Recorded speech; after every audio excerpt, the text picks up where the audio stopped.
honestamente, me deu o desejo até de não compartilhar a palavra por algum momento, né? Eu creio que a mensagem que o Léo falou foi tão de Deus, né? E a gente não combina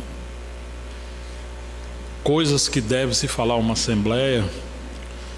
Procuramos ficar diante do Senhor e às vezes preferimos nem saber das situações, dos problemas quando existem, né? Mas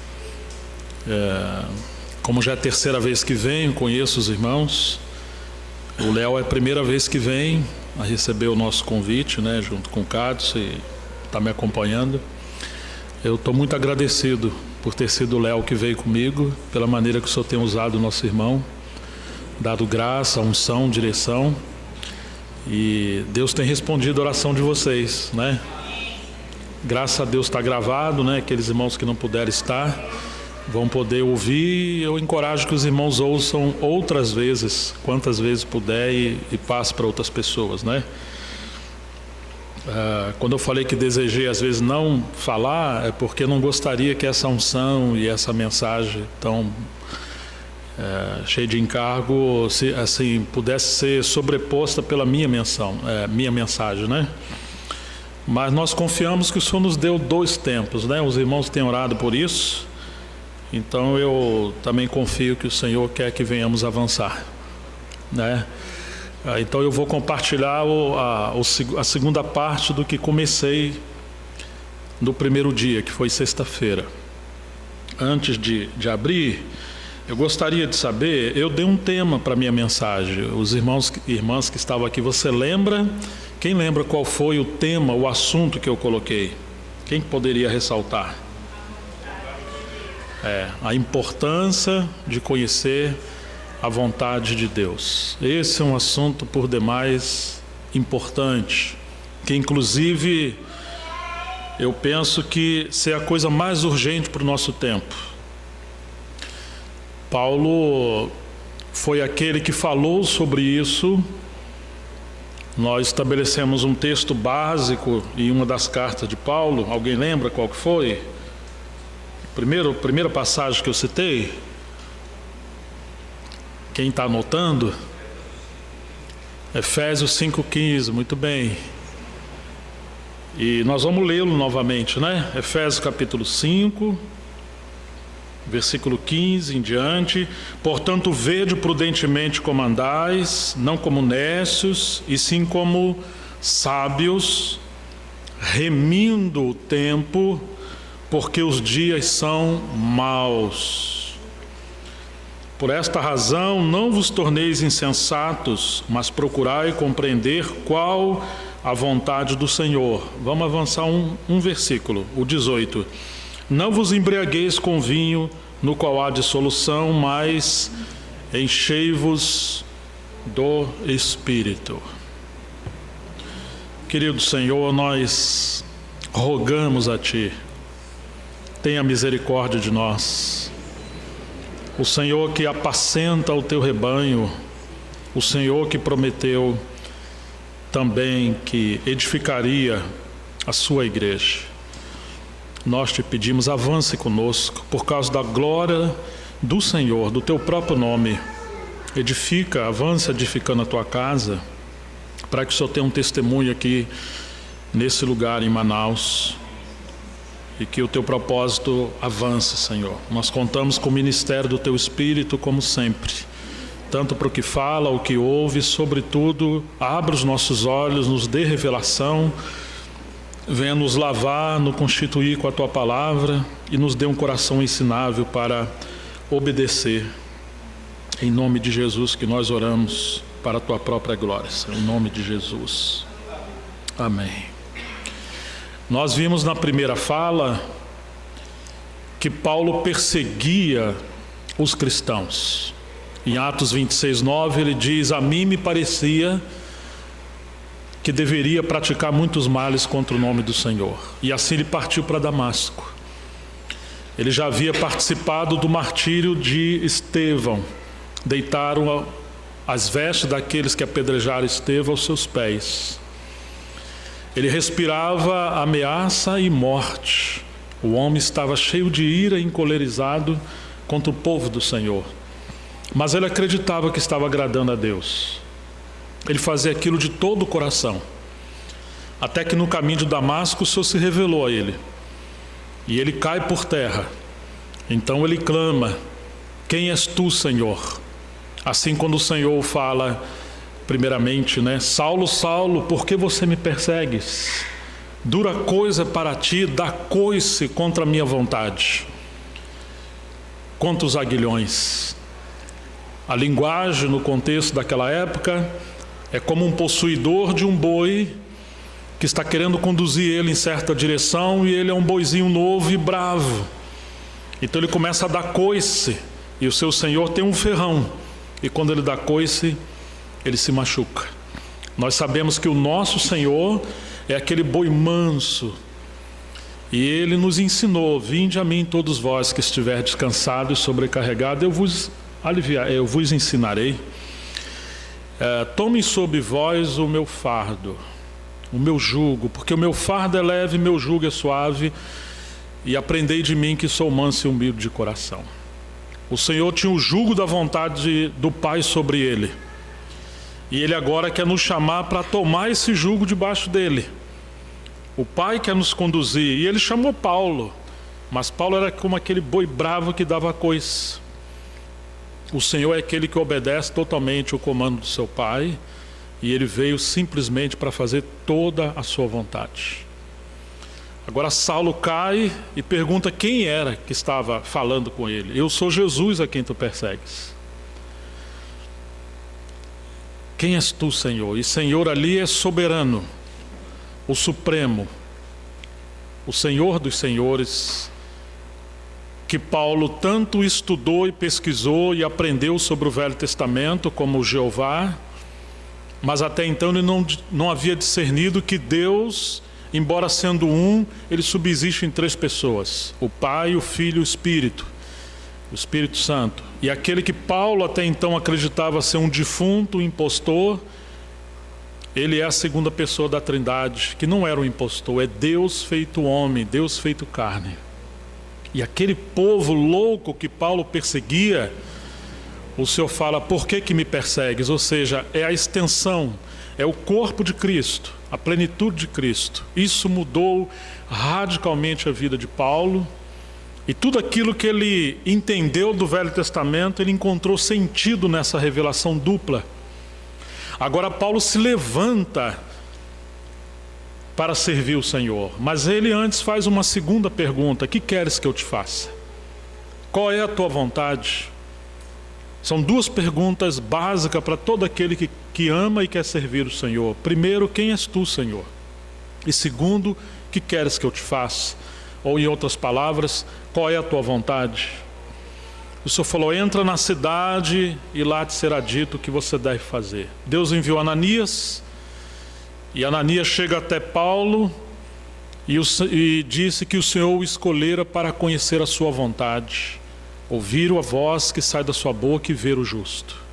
Deus o chamou Paulo para que conhecesse a sua vontade. Esse foi o grande chamamento de Paulo. E Paulo foi esse homem celestial que agradou tanto a Deus, porque ele aprendeu a viver toda a sua vida debaixo da vontade de Deus. Ainda que na vontade de Deus havia aquela frase que Jesus falou: eu lhe mostrarei o quanto ele deve padecer pelo meu nome. A vontade de Deus para Paulo também envolvia sofrimento. E agora nas cartas de Paulo, ele sempre vem falando: Paulo, apóstolo de Jesus Cristo segundo a vontade de Deus, ou chamado para ser apóstolo segundo a vontade de Deus. Então essa foi a base de Paulo, ele está sempre mencionando a vontade de Deus. E aos Efésios, que ele gastou 3 anos ali, isso consta em Atos 20, ele entregou todo o conselho de Deus. E agora que ele está chegando ao final da sua vida, Paulo passa a escrever as suas cartas singulares, e ele também escreve a carta aos Efésios. E ele agora roga aos irmãos, ele pede aos irmãos que os irmãos pudessem se esforçar para conhecer a vontade de Deus.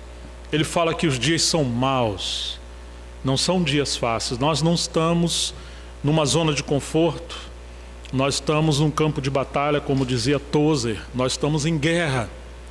Os dias são maus, temos que ver prudentemente como devemos viver, remindo o tempo, ou seja, aproveitando muito bem toda oportunidade, granjear o tempo, conquistar o tempo, porque o nosso chamamento é para fazermos a vontade de Deus.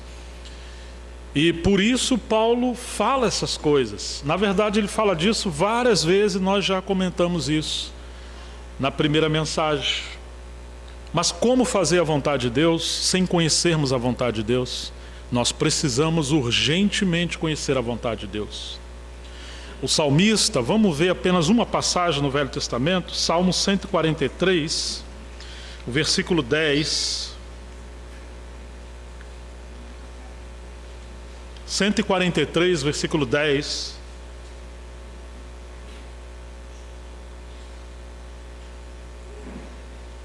Ele fez uma oração: ensina-me a fazer a tua vontade, pois tu és o meu Deus, guia-me o teu bom espírito por terreno plano. Como nós precisamos aprender com aqueles que andaram com Deus. Senhor, ensina-me a tua vontade, não me deixe andar em trevas, não me deixe andar em caminhos tortuosos. Se Jesus falou, eu sou o caminho, a verdade e a vida, ninguém vem ao Pai a não ser por mim, isso significa que Satanás é o atalho. E ele sempre vai querer nos empurrar para os atalhos para fugirmos do Pai e da vontade do nosso Pai. O salmista está orando: ensina-me a fazer a tua vontade, pois tu és o meu Deus, guia-me o teu bom espírito por terreno plano. Ou seja, nunca poderemos cumprir a vontade de Deus se não formos pessoas ensináveis. Precisamos orar para que Deus nos ensine a sua vontade. E também precisamos pedir que sejamos cheios do Espírito Santo, para quando descobrirmos a vontade de Deus, nós também obedecermos. Por isso que quando Paulo relaciona conhecermos a vontade de Deus em Efésios 5:17, imediatamente no 18 ele fala: não vos embriagueis com vinho, que é a contenda ou devassidão, antes enchei-vos do Espírito. Somente alguém cheio do Espírito Santo pode cumprir a vontade de Deus, pode conhecer a vontade de Deus. Então nós dividimos, se alguém anotou, pelo menos a vontade de Deus em 4 aspectos. Os irmãos que anotaram ontem, você poderia recitar esses 4 aspectos da vontade de Deus que mencionamos ontem? Você cita um só e outra pessoa cita outro. Não seja guloso. O primeiro, a vontade soberana de Deus. Esse foi o primeiro passo. Quem poderia falar o segundo? A vontade geral de Deus. Ok. E o terceiro princípio?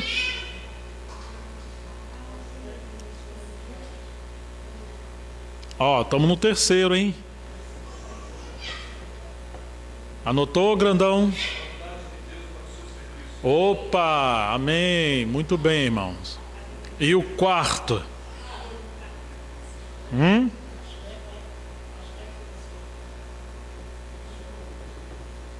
Temos o quarto. Como é que nós vamos passar para a segunda mensagem se não anotamos nem a primeira, os 4 princípios?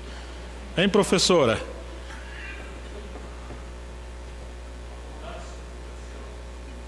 Aí, é isso aí, a vontade circunstancial, ou os aspectos circunstanciais em relação à vontade de Deus. Vamos repetir então? O primeiro, qual que é? A vontade soberana de Deus. O segundo princípio é a vontade geral de Deus. O terceiro, a vontade de Deus para o serviço. E o quarto princípio, a vontade circunstancial de Deus que lida com as circunstâncias. Por que estou sendo incisivo nisso e gostaria que vocês não se esquecessem jamais? Porque, em primeiro lugar, nós já ministramos sobre o primeiro princípio, que é a vontade soberana de Deus. Isso está em Efésios capítulo 1, versos 9 e 10. Paulo chama de um mistério da vontade de Deus. Sendo alguém que trabalhou para Deus, mas sinceramente errou, sinceramente estava equivocado contra a vontade de Deus, perseguindo os cristãos, achando que estava fazendo a vontade de Deus. Então é possível que nós estejamos gastando toda a nossa saúde, energia, família, tempo, dinheiro, sinceramente, porém equivocados. Ai, que decepção será. Como dizia o Watchman, Deus só nos deu uma vida para viver. E que decepção, que frustração será naquele dia descobrirmos que tomamos o caminho errado, achando que estávamos fazendo as coisas certas. Então, porque Paulo foi alguém que viveu isso, respirou isso, e ele foi drasticamente afetado pela revelação da vontade de Deus, ele enfatizou tanto isso, essa questão da vontade soberana do Senhor. E esses dois versículos, capítulo 1, verso 9 e 10 de Efésios, Paulo fala que Deus revelou o mistério da sua vontade. E esse mistério da sua vontade é esse propósito eterno de Deus, que Ele criou todas as coisas, nos céus e na terra, no universo, para que Cristo seja tudo, cabeça, Senhor, enchimento, todas as coisas, o conteúdo de todas as coisas. Ele é o centro e a circunferência da obra do Senhor, da vontade do Senhor. E agora, uma vez que houve a queda e que tudo foi desassociado desse centro, descentralizado desse centro, e houve o caos, e no lugar de ser cheio da presença do seu Filho, nós nos tornamos cheios de trevas. E agora a nossa vontade foi afetada com a rebelião de Lúcifer. E agora temos uma vontade rebelde à vontade do Senhor. Se pudermos, faríamos que o próprio Deus se tornasse nosso servo. E mesmo como cristãos, muitas das vezes nós relutamos contra a vontade do Senhor. É tanto que Jesus orou, ensinando os seus discípulos a orar. Ele diz: seja feita a tua vontade, assim na terra como nos céus. Venha a nós o teu reino. Ou seja, nos céus ninguém resiste à vontade do Senhor. O primeiro que tentou fazer isso, ele foi expulso de lá. Mas na terra temos o homem. Aí estamos nós. Agora Jesus veio para cumprir a vontade de Deus, e Ele intercede e nos ensina a interceder para que a vontade de Deus venha nos subjugar, para que a nossa vontade, na verdade, seja a vontade de Deus, que seja uma união perfeita entre a vontade de Deus e a nossa, e não haja nenhuma interferência de rebelião, de distorção, mas que o Senhor possa nos conquistar perfeitamente. Oh, irmãos, se o mistério soberano da vontade de Deus é congregar, é trazer de volta todas as coisas ao seu Filho. É isso que diz o verso 10 do capítulo 1 de Efésios. Tornar a reunir, trazer de volta. Isso significa que tudo que Ele fizer na sua vida, na minha vida, na vida da igreja e ainda no universo, é com esse propósito, não é outro. Talvez sejamos escandalizados por algumas frases. Por exemplo, você acha que a vontade de Deus é fazer o bem para você? Você acha que a vontade de Deus é fazer você feliz? Você acha que a vontade de Deus é poupar você de sofrimento? O inferno está cheio de gente assim. E às vezes, ao educar os nossos filhos, treinamos nossos filhos para ir para o inferno. Quando? Quando nós mimamos o nosso filho. Quando nós fazemos com que a casa, tudo que fizermos gira em torno do nosso filho, bebezinho, e ele nos ganha com a pirraça, porque poupamos ele da vara. Nós treinamos a criancinha para ela ser o centro do universo, e você tem que mimar e subornar ela dando coisas, até o dia que ela vai crescendo, não honra professores, nem autoridade, não quer trabalhar em lugar de carteira assinada, não quer obedecer ninguém. E você acha que ela vai obedecer a Deus? Então, desde pequenininho, temos que ensinar os nossos filhos. Eles não são o centro do universo. Talvez seria melhor ele aprender primeiro a palavra não do que mamãe, papai, biscoito, qualquer outra coisa. vai precisar ouvir muito a palavra não durante toda a sua vida. A igreja não é um lugar de você se sentir bem e confortável. A igreja não é um lugar para você ser mimado. A igreja é o lugar da vontade de Deus ser feita. Nós não podemos achar que somos igreja se todas as nossas atividades estão sendo feitas para agradar pessoas. Não, isso pode ser um clube, qualquer uma outra coisa, até uma religião. Não a igreja. A igreja é o lugar onde a vontade soberana de Deus deve ser feita, deve ser pregada. Por isso Jesus falou em Mateus 7:21, nem todos que me dizem Senhor, Senhor entrarão no reino dos céus. Não. Ué, então, quais são aqueles que vão entrar no reino dos céus? Somente aqueles que, você lembra? Fizerem a vontade do meu Pai que está nos céus. Está na Bíblia isso? Está na Bíblia. Muitos me dirão naquele dia, Senhor, Senhor, em teu nome não profetizamos? Em teu nome não expulsamos demônio? Em teu nome não curamos pessoas, não operamos milagres? E o Senhor lhes dirá abertamente, se apartem de mim, eu não conheço vocês, vós que praticais a iniquidade. Qual iniquidade? A iniquidade de fazer todas essas coisas em nome de Deus, porém nunca aceitar que Ele fosse o seu Senhor. Vocês forem em seu próprio nome. Mas por que os demônios foram expulsos? Porque o nome de Jesus é poderoso. É possível sinceramente estar fazendo essas coisas fora da vontade de Deus e naquele dia sermos reprovados? Oh, irmãos, nós devemos temer e tremer o Senhor. Temer e tremer o Senhor. Eu mencionei para vocês uma frase de Tiago que diz, você crê que há um só Deus? Você faz bem. Mas os demônios também creem e eles estremecem. Às vezes, nesse sentido, eles são melhores que nós. Porque pelo menos eles estremecem, eles sabem que o dia da volta do Senhor está chegando. Que os golpes da justiça de Deus, dos cumprimentos das profecias na terra, estão gerando pânico e terror aos demônios e ao seu senhor Satanás, porque sabe, como diz no livro do Apocalipse, que resta-lhe pouco tempo. Mas nós, como filhos de Deus, será que nós trememos diante da vontade do Senhor? Ou será que nós estamos vivendo assim muito tranquilo, como se não estivéssemos em dias maus? E às vezes fazemos as coisas de qualquer maneira. Oh, irmãos, aquele que conhece o Senhor, ou que passa a conhecer o Senhor, ele passa a tremer diante do Senhor e rogar ao Senhor, não nos permita viver fora da tua vontade. Como o Espírito Santo vai nos guiar se nós insistimos em fazer coisas que estão contrariando as Escrituras? Como Ele vai nos abençoar? Para quê? Se a nossa intenção é fugirmos da soberania do Senhor, o Espírito Santo realmente não tem outro ministério a não ser glorificar o nosso Senhor Jesus e fazer com que todas as coisas convirjam nele e para Ele. Alguém cheio do Espírito Santo é alguém que trilha o caminho da vontade do Senhor. Então, queridos, nós colocamos esses 4 pontos, ou 4 princípios. O primeiro já gastamos tempo com ele na outra mensagem. E hoje vamos tentar resumir essas 3 partes que ainda faltam.